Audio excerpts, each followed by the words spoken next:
Kita pernah bermain layang-layang di sini. Rambutmu yang tersibak angin adalah benangnya.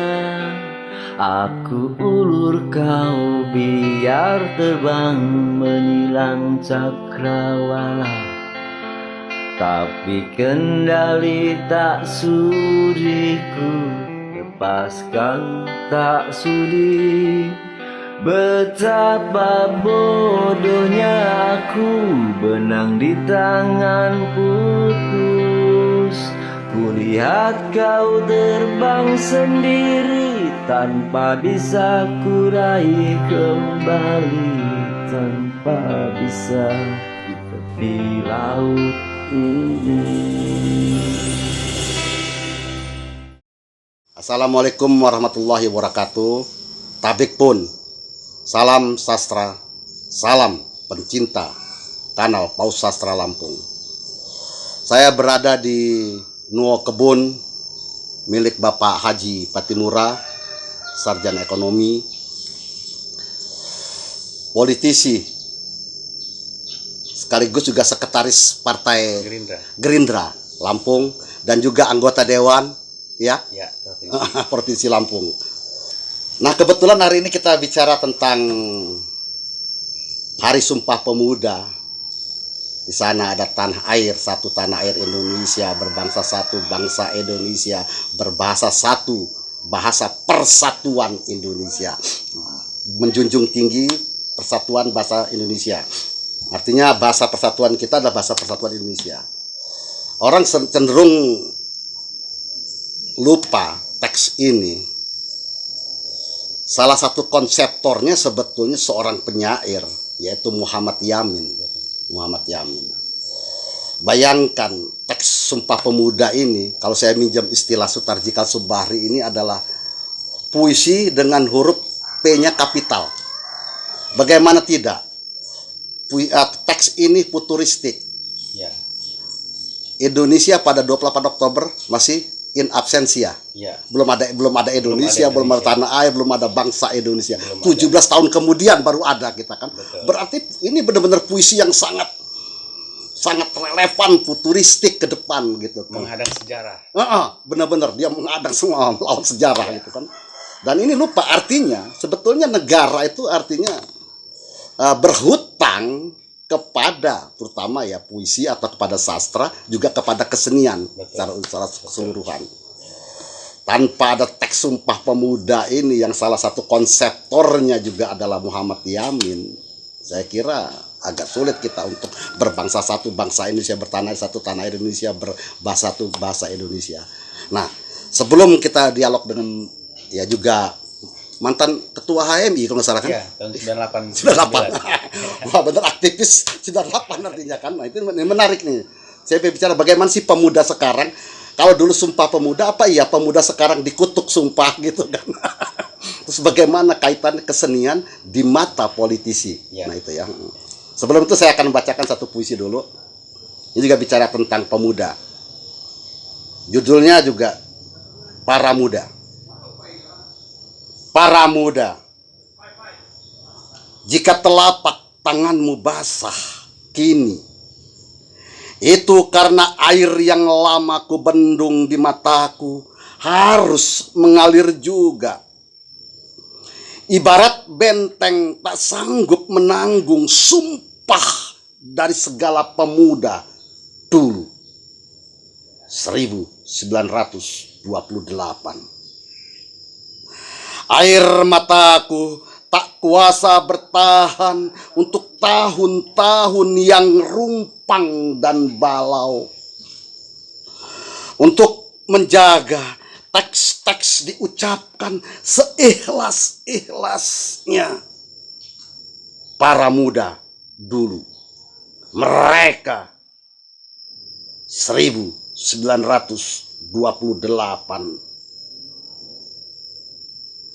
Kini tak ada sumpah lagi.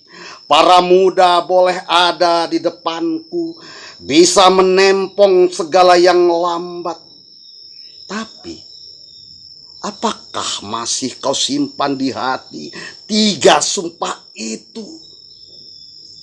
Tanah, air, bangsa, dan bahasa. Jika telapakmu basah, itu karena air tanah airmu yang mendedah. Air mata yang kutahan bertahun-tahun sebagai mata air kesedihan. Bangsa yang keropos dimakan dari dalam. Bahasa yang tetap terjajah oleh bahasa lain. Para muda yang Oktober 2021. Terima kasih. Nah, selanjutnya saya ingin bertanya ke Pak Pattimura. Ya. Bagaimana sih tanggapan tentang pemuda kini ini? 28 Oktober 2021 ya, kita peringatan Hari Sumpah Pemuda. Iya. Ya, kalau kita bicara pemuda hari ini, ya kita pemuda hari ini mengalami ruang waktu yang berbeda dengan pemuda di tahun 2000. Iya, 28. Di tahun 1928. Tantangannya berbeda, ruang dan waktunya berbeda, situasi internal eksternalnya berbeda. Tapi yang menjadi penyatu semangat 28 dan semangat 2021 itu adalah 3 kata Sumpah Pemuda tadi. Bagaimana kita bisa mengimplementasikan berbangsa satu, bangsa Indonesia, berbahasa satu, bahasa Indonesia, bertanah air satu, tanah air Indonesia. Itu saja untuk bisa mengimplementasikan itu, pemuda ya harus paham sejarah. Tanpa paham dengan sejarah, ya akan kosong makna yang akan dihadapi ke depan. Karena kita bicara hari Indonesia, 350 tahun kita di masa penjajahan Belanda, 3,5 tahun di masa penjajahan Jepang.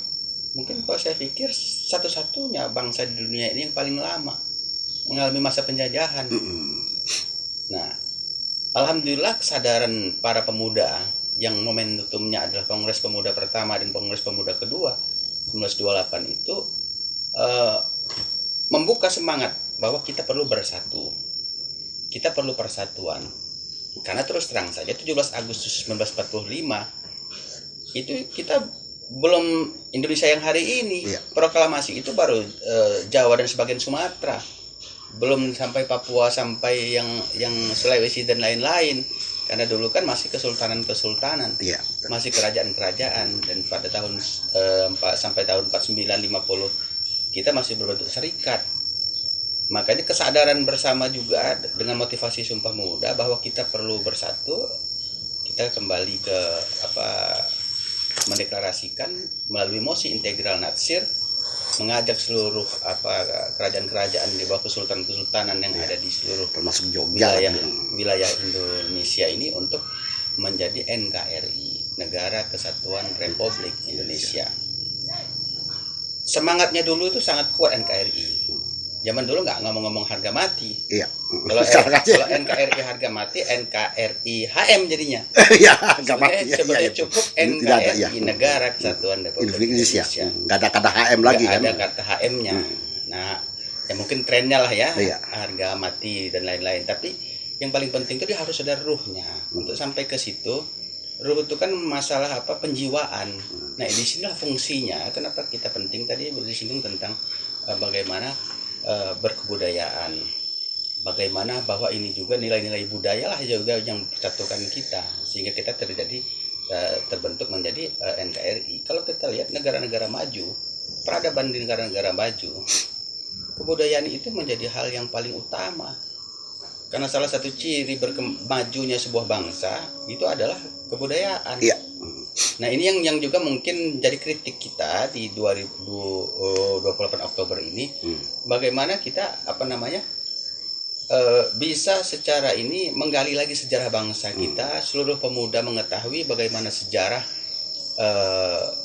sampai akhirnya kita merdeka, dan itu tidak ujuk-ujuk.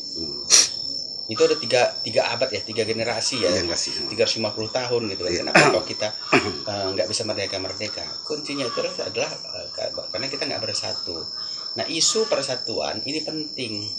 Karena tanpa persatuan, bangsa kita ini nggak ada apa-apanya. Orang bisa hari ini bekerja karena ada persatuan. Iya. Orang hari ini bisa berkesenian karena ada persatuan. Orang bisa melakukan aktivitas ekonomi, sosial, politik dan lain-lain karena ada persatuan. Kalau nggak ada persatuan, mungkin kita nggak senyaman sekarang. Iya. Nah, ini yang oleh para pendiri bangsa kita, para deklarator 1928, ini menjadi hal kata kunci persatuan Indonesia. Iya. Nah, kita bicara tentang sastra. Sastra adalah bagian dari kebudayaan, bagian dari kesenian. Kalau kita lihat dari sejarah negara-negara maju, termasuk sejarah Indonesia, jangankan organisasi yang legal, yang punya istilahnya cantolan ke atas, PKI sekalipun sangat concern terhadap sastra. Mereka didikan lekra, lembaga kesenian rakyat. Ya. Karena apa pentingnya? Karena itulah pentingnya untuk kesenian ini menjadi untuk mengarahkan sebuah bangsa itu bisa mempunyai empati, ya, bahwa kita ini berbangsa ini harus ada rasa. Hari ini yang kurang menurut saya, kita apapun aktivitasnya, cipta rasanya ini yang mungkin agak kelewatan. Ya. Nah, melalui budaya lah, melalui seni lah, ini bisa membangun cipta rasa sebuah aktivitas. Itu kalau menurut saya yang perlu pemuda pahami hari ini. Ya memang tantangannya berbeda karena semua sudah serba praktis, semua sudah serba terbuka. Globalisasi ini juga merubah semua tata cara di dunia, dan akhir-akhir ini COVID pun hari ini sudah merubah semua tata cara yang tidak pernah dipikirkan oleh kita selama ini. Digitalisasi kita nggak kenal, kurang kenal walaupun sudah ada. Betul. Gitu kan. Nah, artinya generasi milenial, terus Gen Z yang hari ini juga pasca generasi milenial, ini sudah dengan tantangannya sendiri. Tapi nggak boleh tercerabut dari akar sejarah. Dia akan menjadi bahaya kalau dia tercerabut dari akar sejarah. Nggak tahu bagaimana perjuangan Soekarno-Hatta memproklamasikan bangsa, keluar masuk penjara bersama dengan para pendiri bangsa yang lain. Sebelum kemerdekaan, seluruh elemen masyarakat itu berjuang di sungai-sungai yang kecil, tapi tujuannya satu, menuju sungai yang besar, kemerdekaan. Itulah motivasi Sumpah Pemuda. Nah, hari ini kan kalau kita lihat sungai-sungai kecilnya ini, apakah menuju ke sungai yang besar atau menuju ke selokan atau mampet, ini juga perlu dilihat oleh para pemuda. Nah itu ya sebetulnya harusnya bangkit lagi pemuda ya. Kaum sosialis, kaum nasionalis, kaum agama, termasuk komunis pada waktu itu kan visi utamanya itu adalah bagaimana menuju sungai yang besar, yang namanya kemerdekaan. Semua tergabung di Jalan Lawean di tempat Hos Cokro Aminoto. Dalam rangka juga para pemuda pada waktu itu dalam rangka juga untuk merancang bagaimana kemerdekaan ini bisa tercapai dengan caranya masing-masing, dengan motivasinya masing-masing, dengan strategi dan taktiknya masing-masing. Nah, ini penting, jangan sampai pemuda-pemuda kita tercerabut dari akar sejarah. Kalau dia tercerabut dari akar sejarah, maka harapan 28 Persatuan Indonesia, berbangsa satu bangsa Indonesia, berbahasa satu bahasa Indonesia, itu hanya menjadi slogan-slogan yang tanpa makna. Gitu, Eman sih pandangan sebagai politisi aktivis tentang kesenian, kemudian bagaimana pemerintah dalam hal ini sebagai pengayom, sebagai menginikan tentang kesenian. Kalau saya melihat sebetulnya pemerintah Indonesia berbeda dengan negara-negara lain, agak kurang begitu. Dia lebih kepada olahraga. Betul. Dengan ini, sementara pembangunan jiwa itu kurang diperhatikan. Misalnya penghargaan, betul, malah diambil oleh istilahnya swasta ya. Penghargaan seni atau sastra itu oleh swasta. Bagaimana menurut ini sebagai anggota dewan ya? Kalau kita ngeliat begini, karena situasi pembangunan hari ini lebih kepada fisik dan praktis, ini pembangunan jiwa itu menjadi nomor 2. Padahal semangat awal itulah bangun dulu jiwanya, baru bangun raganya. Iya. Ya kan? Iya. Nah, salah satu pintu masuk pembangunan jiwa bangsa itu ya melalui kebudayaan, melalui seni. Nah, ini yang menurut saya roadmap-nya ini kadang maju, kadang mundur. Hari ini kalau kita bicara pembangunan di Indonesia hari ini, kadang-kadang bukan hanya pembangunan budaya, pembangunan ekonomi, pembangunan politik. Pembangunan budaya. Ini roadmap-nya tidak, saya pandang tuh belum mantap. Apa sih tahapan-tahapan, milestone-nya itu apa? Ya kan, kalau zaman kita belajar kuliah dulu, oh ada masyarakat agraris, masuk masyarakat industri, masuk masyarakat ini gitu kan, maritim segala putus ya. Iya kan? Kalau dulu ada garis besar haluan negara per 25 tahun mau kemana sih negara ini? Haluannya pembangunan politik ini sampai sejauh mana sih harapannya kita ke depan? Nah kan hari ini enggak, per 5 tahun berubah, per 5 tahun berubah, per 5 tahun berubah pembangunan politik.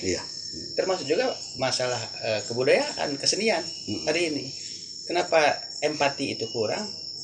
Karena tadi itu grand strateginya, karena ini kan harus tune in sebenarnya, harus satu kesatuan. Bukan pembangunan yang berbeda-beda. Jadi kalau kita bicara pembangunan, disitulah satu kesatuan sosial, jiwa raga sekali gitu ya. Ya, jiwa dan raganya termasuk budayanya. Nah, kalau penghargaan hari ini kurang, ya kita rasakan semua bagaimana di level nasional, di level lokal, gitu kan, apresiasi terhadap kesenian.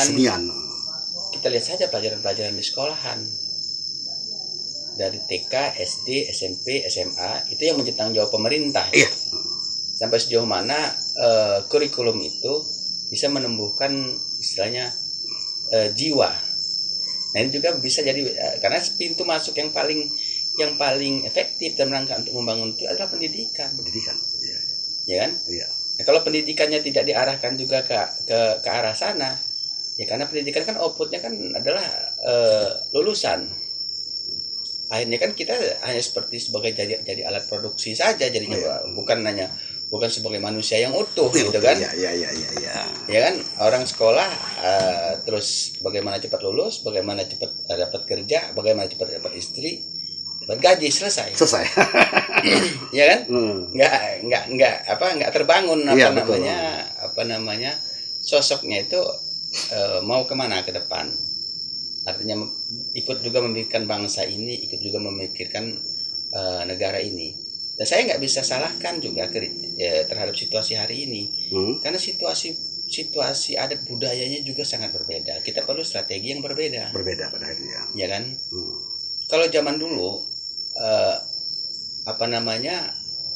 anak-anak terhadap orang tuanya itu mungkin tata cara dan adat istiadatnya berbeda dengan sekarang ya. Nah mungkin hari ini gara-gara teknologi yang sudah sangat berkembang, kadang-kadang orang tua lewat juga nggak kelihatan karena dia lagi sibuk dengan gadgetnya. Nah tapi ini kan adalah satu hal yang memang harus diantisipasi, jangan sampai kemajuan teknologi justru menjadi membuat anak jadi autis lah ya. Betul, justru menjadi kemunduran ya, secara budaya pada akhirnya gitu Mas, kalau pandangan saya. Ya. Tapi ada nggak harapan pemerintah ke depan istilahnya melihat kesenian ini juga bagian daripada pembangunan bangsa? Saya berharap tentu dengan penghargaannya begitu. Betul. Jadi begini, sebenarnya ini kan goodwill ya. Tapi selain goodwill itu memang dia harus masuk dalam sebuah strategi besar. Kalau kita bicara pembangunan, kadang-kadang kan pembangunan kan harusnya satu kesatuan utuh. Dari tingkat nasional, provinsi, sampai kabupaten, sampai ke bawahnya. Tapi hari ini seolah-olah pembangunan ini berjalan sendiri-sendiri. Kabupaten berjalan sendiri-sendiri, provinsi berjalan sendiri-sendiri, negara berjalan sendiri-sendiri. Nah ini orkestranya ini yang tidak harmonis jadinya kita ya, sama ya kan? Khususnya juga dengan masalah kebudayaan ya, masalah kesenian, istilahnya aja bisa ganti-ganti terus tuh. Iya, betul. Departemen yang menanganinya juga bisa ganti-ganti terus. Bisa. Akhirnya kantor-kantor sibuk cuma ganti kop sama ganti cap. Jadi dulu umpamanya pariwisata, kebudayaan pariwisata jadi satu. Betul. Sekarang dinas pendidikan dan kebudayaan. Pariwisata menjadi ekrab gitu kan. Itu akibat apa namanya, menurut saya roadmapnya ini, arah pembangunan ke depan ini tentang kebudayaan ini belum tuntas. Sebenarnya kalau tuntas itu nggak perlu berubah lagi, ya inilah gitu ya. Iya kan? Akhirnya kan gara-gara berubah kan sibuk ganti pelang kantor, sibuk ganti kop, sibuk ganti cap. Jadi cuma administrasi sehari-hari. Ya kan, menjadi administrasi yang ya biasa lah. Tapi namanya kita mungkin para penggiat seni. Seni itu kan muncul karena memang ada jiwanya di masing-masing Ya, meskipun nggak ada penghargaan tetap seni muncul, kesenian itu. Kesenian itu tetap muncul. Ya. Tapi kalau kita mau jadi bangsa maju, itu juga ada kata kuncinya itu tadi, bagaimana kebudayaan seni ini maju. Karena kalau kita jalan ke negara-negara yang maju di Eropa, di negara-negara Rusia lain, aja kan. Ya, hari ini contoh saja, berapa banyak sih anak muda kita, siswa-siswa kita pernah kunjungi museum? Ya kan? Museum Lampung tuh. Tutup terus banyak. Tanya sama anak-anak Unila itu dari awal masuk sampai dia keluar, pernah nggak sekali dia mampir ngelihat masuk ke dalam Museum Lampung? lihat. Kan lewat terus tuh selama 5 tahun. 5 tahun, iya betul. Itu berbeda ketika saya pernah ke Belanda 2015. Museum itu orang yang mau masuk itu ngantri ular begitu kan. Kalau di negara maju, kalau kita ke negara, hal pertama yang berkunjung itu salah satunya museum. Iya kan, karena disitulah sejarah, disitulah kebudayaan, disitulah peradaban, iya kan? Iya. Bangsa atau daerah. Kayak Belanda itu kan dari Nusantara sudah ada semua di sana dia. Jadi kritik kita hari ini juga, kalau kita bicara museum, kenapa juga nggak bisa disalahkan juga anak mudanya atau kita? Karena daya tariknya juga tidak membangun daya tarik. Artinya, ketika kita masuk, dia juga tidak bisa menceritakan iya betul. apa yang isi museum itu hanya barang-barang mati saja gitu kan. Nah itu juga pengelolaannya, manajemennya, pemasarannya itu penting. Ya dari situlah hal-hal yang kecil-kecil saja. Kecil-kecil saja sebetulnya menjadi besar seharusnya nantinya. Betul, ya. Ya terima kasih Pak Patimura. Tapi untuk menutup ini saya menodong ke Patimura satu baca puisi karya saya nih. Saya ini puisi dadakan ya. Puisi dadakan saya sebelum baca puisinya baca puisi dadakan. Tapi puisinya udah ada. Betul, puisinya sudah ada. Ya artinya kalaupun dibaca ini nggak kelihatan ada jiwa ruhnya. Karena memang belum dadakan. Iya. 10 November nanti baru baca puisi bener kan? Oh iya. Karena kalau baca puisi ini paling nggak perlu waktu 1 bulan. Untuk mengendapkan dulu ruhnya seperti apa, latar belakangnya gimana. Karena ini dadakan ya Bang Bedi yang minta, kita nggak bisa tolak. Ada yang bergegas untuk ditinggalkan. Itulah kenanganku. Aku pun lupa cara memungutnya lagi. Selain hanya menatap, lalu kubiarkan sebagai serpihan. Ada yang melangkah cepat sekali dan meninggalkan sesuatu di belakang. Itulah bayanganku yang memanjang, begitu hitam terkapar di tanah, dan aku pun tidak kuasa memakamkan. Bayang dan kenang yang tertinggal tak pernah memanggil, begitu setia mesti terpisah dari tubuhku. Gegas dan melesat ke dalam riuh dan hening. Aku kelak sunyi. Terima kasih. Bagus intonasinya loh. Ya, terima kasih pecinta sastra, pecinta kanal Paus Sastra Lampung. Ini kita akan tayang secepatnya khusus karena bicara tentang 28 Oktober, Hari Sumpah Pemuda. Wassalamualaikum warahmatullahi wabarakatuh. Tabik pun. Ku nanti layang-layangku yang putus. Ku nanti kau hadir kembali menemaniku. Bercakap-cakap ada cara. Betapa bodohnya aku, benang di tangan putus. Kulihat kau terbang sendiri tanpa bisa kurai kembali. Oh betapa bodohnya aku, benang di tangan putus. Kulihat kau terbang sendiri tanpa bisa kurai kembali, tanpa bisa di tepi